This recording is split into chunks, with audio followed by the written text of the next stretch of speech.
Students good morning. जैसे कि मैं टॉपिक लिया है कंपैरेटिव वर्टिकल, है ना।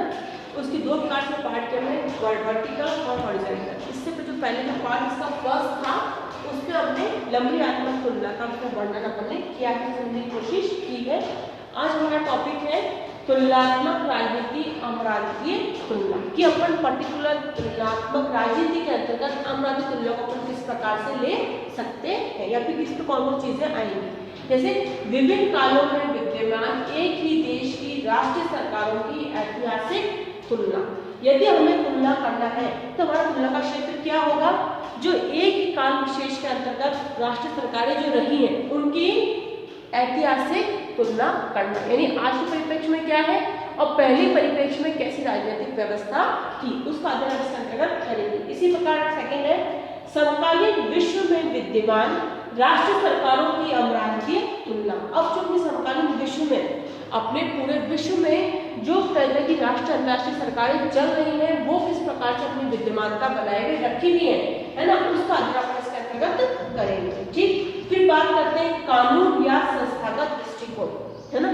कानून के अनुसार मतलब पर्टिकुलर कानून व्यवस्था कैसी है, उसमें संस्थाएं किस हिसाब से कार्य कर रही हैं, उनकी तो करेंगे अपन उस संबंधित दृष्टिकोण समझने की कोशिश अपन इसके अंतर्गत करेंगे। ठीक, व्यवहारवादी दृष्टिकोण। अब कुछ बातें सैद्धांतिक रूप से कहने में अलग होती है लेकिन व्यवहार में यानी प्रैक्टिकल रूप में वो किस प्रकार से वर्क अपना करती है उसका अध्ययन किसमें होगा, अपने व्यवहार दृष्टिकोण के अंदर उसका अध्ययन भी अपन करने चाहिए। ठीक है, फिर बात करते हैं पॉइंट नंबर 50 मानकों एवं व्यवहारों के संबंध का विवाद। अब मतलब मान लो कि पर्टिकुलर राजनीतिक संस्थाएं हैं, राष्ट्रीय स्तर पर संस्थाएं हैं, अंतर्राष्ट्रीय स्तर पर भी संस्थाएं हैं, लेकिन अब क्या हो रहा है मानकों यानी मनुष्य और व्यवहारों का संबंध किस प्रकार से विवाद उत्पन्न कर सकता है, यानी मनुष्य और व्यवहार के अंदर जो संस्थान में जो व्यक्ति जो कार्य कर रहे हैं वो किस हिसाब से चाहते हैं कि ऐसा मतलब होना, ऐसा नहीं होना चाहिए, ऐसे होना चाहिए, इसमें ये कुछ परिवर्तन होना चाहिए, उनके व्यवहार और उनके विवाद किस हिसाब से है ना चल रहे हो और उसका अध्ययन इसके अंतर्गत करेंगे। यानी क्या, एक ही काल विशेष के अंतर्गत राष्ट्रीय व अंतर्राष्ट्रीय स्तर पर विद्यमान राजनीतिक संस्थाएं है ना उनका अपन तुलनात्मक राजनीतिक विश्लेषण आज समझने की कोशिश करेंगे। इसको क्या बोलते हैं अपन, इसको बोलते हैं अमरांतीय तुलना। तुलनात्मक राजनीति की अमरांतीय तुलना इसको अपन कह सकते हैं। इसमें आएगा फर्स्ट पॉइंट है तुलनात्मक राजनीति की प्रकृति संबंध में दूसरी धारणा के अनुसार यह राष्ट्रीय सरकारों का अमरांतीय तुलनात्मक अध्ययन है। राजनीति विज्ञान का तुलनात्मक राजनीति के अधिकांश आधुनिक विद्वान इससे सहमत हैं क्योंकि तुलनात्मक राजनीति के उद्देश्यों की पूर्ति इस प्रकार की तुलनाओं से ही संभव हो सकती है। क्योंकि दृष्टि से महत्वपूर्ण है कि इस तुलनाओं में ऐसी सामान्यीकरण संभव होता है जिनके आधार पर प्रत्येक सामान्य या विचित्र राजनीतिक व्यवहार को समझना जाता है और उसका विश्लेषण भी किया जाता है। किसके अंतर्गत, अमरांतीय तुलनात्मक पद्धति के अंतर्गत। अब बात करते हैं पॉइंट नंबर फर्स्ट की विभिन्न कालों में विद्यमान एक ही देश की राष्ट्रीय सरकारों की ऐतिहासिक तुलना, है ना। इसमें करना एक ही देश में विभिन्न कालों में जो राष्ट्रीय सरकारें विद्यमान रही हैं उनका तुलनात्मक अध्ययन तुलनात्मक राजनीति में होना चाहिए। इसकी व्याख्या या इस मान्यता पर यह आधारित है कि प्रत्येक राज्य में विद्यमान राजनीतिक व्यवस्था की एक लंबी ऐतिहासिक पृष्ठभूमि होती है। अतः वर्तमान की राजनीतिक संस्थाओं प्रक्रियाओं राजनीतिक व्यवहारों का तुलनात्मक विश्लेषण अतीत के संदर्भ में ही व्यवस्थित ढंग से किया जा सकता है। अपन को पता पड़े भाई पहले पुरानी बात कि भाई क्या था उस समय तक, है ना, तो अपन बात कर सकते हैं कि आज के समय में कैसा हो सकता है। डिवाइडेशन किया अपने इसको 2 पार्ट में, एक है प्राचीन तो दूसरा क्या है आधुनिक। जैसे प्राचीन में क्या बोलेंगे, प्राचीन अपनी भारत की परंपरागत सभ्यता संस्कृति व राजनीतिक व्यवस्था। ठीक है, प्राचीन के अंदर आएगा प्राचीन भारत, फिर आएगा मध्यकालीन भारत की मध्यकालीन भारत में किस प्रकार की व्यवस्था हमें देखने को मिलती है। वहीं यदि हम बात करते हैं आधुनिक भारत की तो उसमें क्या है ब्रिटिश भारत कि ब्रिटिश काल के समय भारत किस प्रकार से था, है ना। अब बोलेंगे ब्रिटिश काल आने से पहले भारत की व्यवस्था किस हिसाब से थी, और अब स्वतंत्र भारत, अब यदि भारत स्वतंत्र हो गया है तो किस प्रकार की व्यवस्थाओं में हमें परिवर्तन देखने को मिला है। तो मतलब क्या है, यदि वर्तमान की परिस्थितियां संस्थाओं का अध्ययन करना तो उससे पहले हमें किसका अध्ययन करना पड़ेगा, ऐतिहासिक भारत की पृष्ठभूमि का देखने का बहुत ही जरूरत हमें महसूस होगी। उससे समझने से पहले हमें ऐतिहासिक पृष्ठभूमि उसकी पूरी समझनी पड़ेगी कि हमारा भारत ऐतिहासिक तौर पर उस समय कैसा था और आज क्या है। ये है तुलनात्मक राजनीति की अमरांतीय व्यवस्था। ठीक, फिर बात करते हैं पॉइंट नंबर 2 की, समकालीन विश्व में विद्यमान राष्ट्र सरकारों की अमरांतीय तुलना। अब इसमें है कि तुलनात्मक राजनीति प्रकृति के संबंध में उपयुक्त व्याख्याओं को स्वीकार नहीं किया जा सकता, और इस संबंध में आज सर्वमान्य धारणा यह है कि ये समकालीन विश्व में विद्यमान राष्ट्र सरकारों का तुलनात्मक क्या है, अध्ययन है। जिंग-ब्लॉडिंग इस धारणा का समर्थन करते हुए लिखते हैं, हमारे पास तुलनात्मक सरकारों के अध्ययन का एक ही दृष्टिकोण शेष बचता है, और वह है समकालीन विश्व की राजनीतिक व्यवस्थाओं से संबंध राष्ट्रीय सरकारों का राष्ट्रीय सीमाओं के आर पार क्या करना, अध्ययन करना। इस प्रकार की तुलना से न केवल सामान्यीकरण संभव है, वरन राजनीतिक व्यवहार के संबंध में ऐसे सिद्धांतों का प्रतिपादन किया जा सकता है जिनसे प्रत्येक देश की राजनीतिक व्यवस्था को क्या करें, समझा जा सके, है ना। फिर बात करते हैं अपने अगले पॉइंट की, कानून या संस्थागत दृष्टिकोण।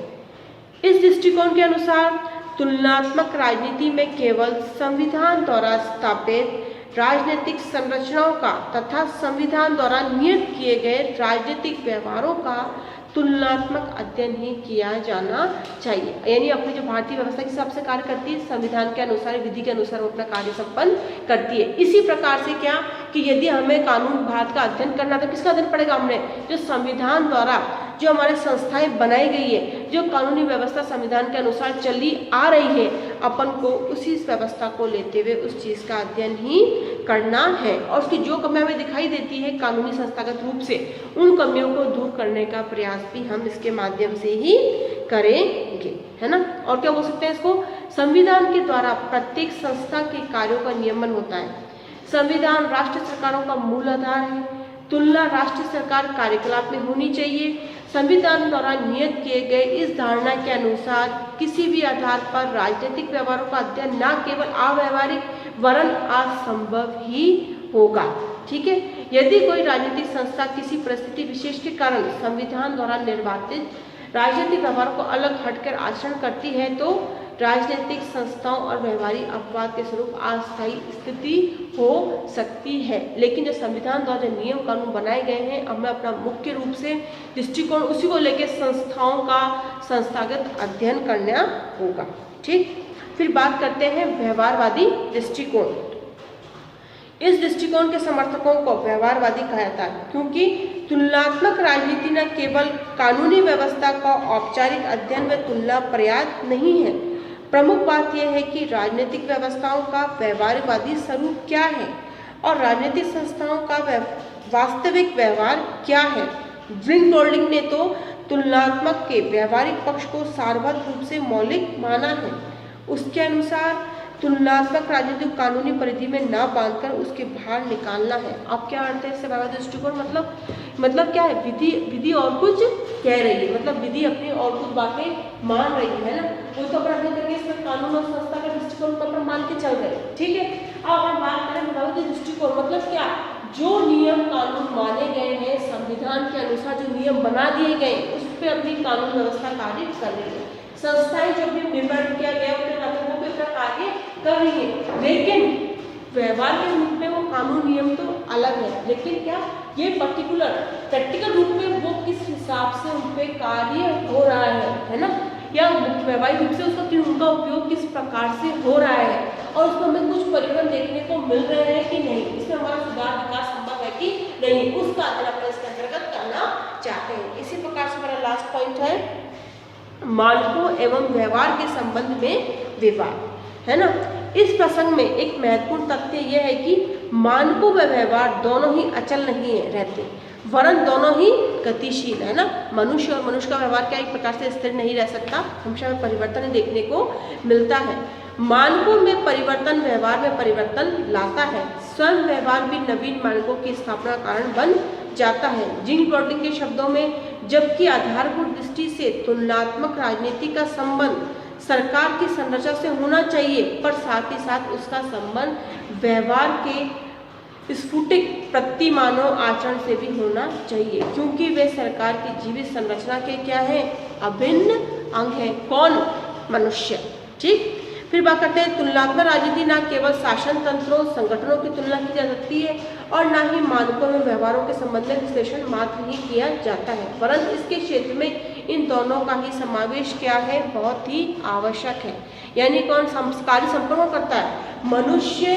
वे मनुष्य के जो व्यवहार है वो क्या है, दोनों ही गतिशील है, हमेशा एक नहीं रहते, हमेशा क्या स्थिति परिस्थिति के अनुसार मनुष्य का व्यवहार व उसका मानवीय परिवर्तन उसमें हमें देखने को मिलता है। उसके अनुसार जब हम बात करें यदि गतिशील है तो अपने और जो परिवर्तन हमें देखने को मिले हैं, यानी संस्थाओं के अंतर्गत परिवर्तन, मनुष्य के कार्य करने के संपन्न करने के आधार पर परिवर्तन, कुछ संस्थाओं में जो परिवर्तन हमें देखने को मिले हैं उस सबका जो हम किसमें करते हैं, तुलनात्मक राजनीतिक अमरान की तुलना के अंतर्गत संपन्न करने की कोशिश अपन करते हैं। हमारा जो टॉपिक है आज का वो आज यही समाप्त होता है। Students, thank you.